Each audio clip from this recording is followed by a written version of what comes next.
Thank you for that report, Umi. Now, moving on, Pious Path Project, a self-help youth group, held its first Swalah workshop in Nairobi's Adam Masjid and Islamic Center, Longong Road.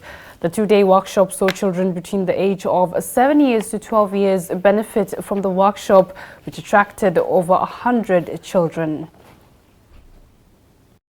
Pious Path Project, a self-help youth group recognizing the need to help the Muslim youth deal with the challenge of modern life whilst remaining committed to Islam, held its first ever Swalah workshop in Nairobi.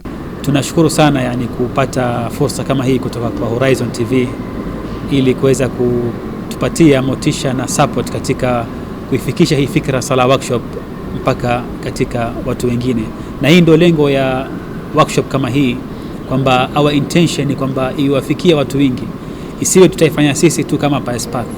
We want like anyone who is ready to take the idea, watu approach, tuko na strategy tumeipanga, tutawatumia, wanaweza kuimplement katika mashule, katika institutions, ama hata katika misikiti yao pia inshallah.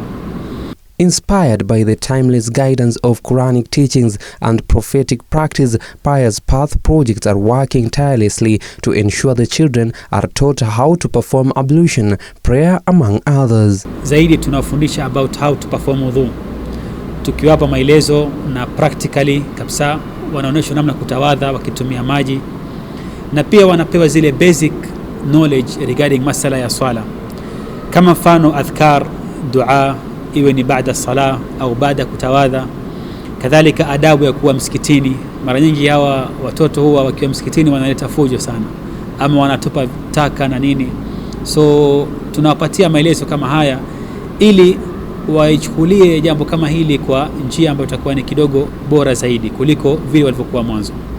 Speaking to Horizon TV, Abdullah Omar, a volunteer at the Swalah workshop, called on the youth to be volunteer in community-based activity that promote unity and education.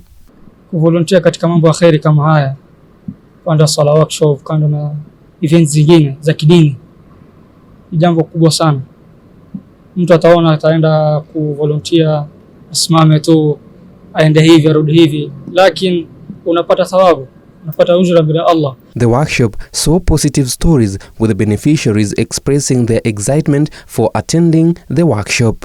I love this workshop because first of all you get to interact with different people you've never met and find a way to work properly with them, and the ustads are amazing. They teach you really well, and the food is amazing, and as well we learned how to pray properly.